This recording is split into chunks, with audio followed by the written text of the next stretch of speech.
સ્વાધ્યાયન પોથી ધોરણ 8 ભાગ 1નું ચેપ્ટર 1 સમય સંખ્યાઓ તેની સમજૂતી જોશું આપણે. તો સૌથી પહેલાં સાચો વિકલ્પ પસંદ કરી ખાલી જગ્યામાં લખો. તો પહેલું છે તેનો જવાબ આવશે બી, બીજામાં આવશે એ, ત્રીજામાં આવશે સી, ચોથામાં આવશે સી, પાંચમામાં આવશે સી, છઠ્ઠામાં આવશે સી, સાતમામાં આવશે ડી, આઠમામાં આવશે ડી, બી અને સી બંને જવાબ છે એટલા માટે ડી, નવમામાં આવશે સી અને 10મામાં આવશે બી. આગળ વધીશું ખરા ખોટામાં.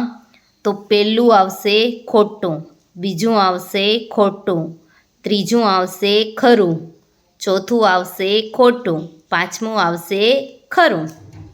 જો તમને આમની સમજૂતી જોઈતી હોય તો મને કમેન્ટ કરી દેજો, તમને હું આ દરેક દાખલાની સમજૂતી પણ આપી દઈશ. ચલો પ્રશ્ન નંબર 3માં જોશું. નીચેની ગાણિતિક ક્રિયામાં કયા ગુણધર્મનો ઉપયોગ થયો છે તે જણાવો. તો કયો ગુણધર્મ વપરાયો છે તે જ જણાવવાનું છે. તો પહેલાનો જવાબ આવશે ક્રમનો ગુણધર્મ, બીજામાં આવશે જૂથનો ગુણધર્મ અને ત્રીજામાં આવશે ગુણાકારનું સરવાળા પર વિભાજન. પ્રશ્ન નંબર 4 જોઈશું. સમય સંખ્યાઓના યોગ્ય ગુણધર્મનો ઉપયોગ કરી સાદું રૂપ આપો. તો એની ગણતરી મેં અહીંયા કણે તમને બતાવી દીધેલી છે, તો તમે જોઈ શકો છો.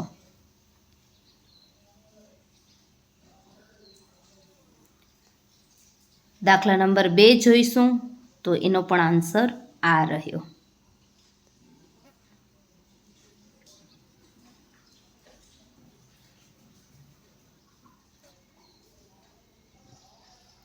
દાખલા નંબર 3 જોઈશું.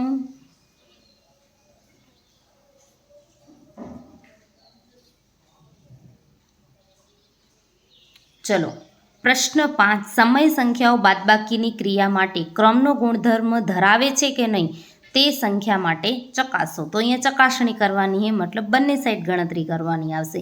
એક ઉદાહરણ આપી દીધેલું છે અને નીચે બીજા ઉદાહરણની ગણતરી કરવાની છે. તો અહીંયા કણે બંનેનો જવાબ અલગ અલગ આવે છે, એટલે ડાબા બરાબર જબા નથી થતું, એટલે ક્રમનો ગુણધર્મ જળવાતો નથી.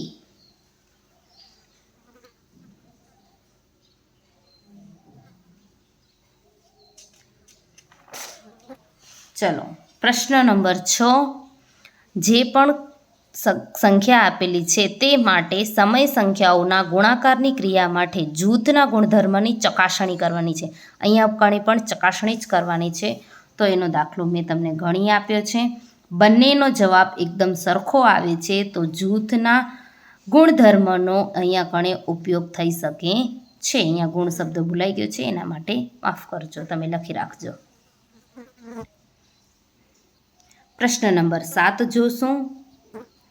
તો માં એક્સની કઈ કિંમત આપણે ન લઈ શકીએ, બરાબર? તો અહીંયા પણ એક્સની 5 કિંમત ન લઈ શકાય. એક્સની +5 કિંમત અહીંયા ન જ લેવી જોઈએ, નહીંતર આ દાખલો થઈ શકે નહીં. ચલો આ એટલું જ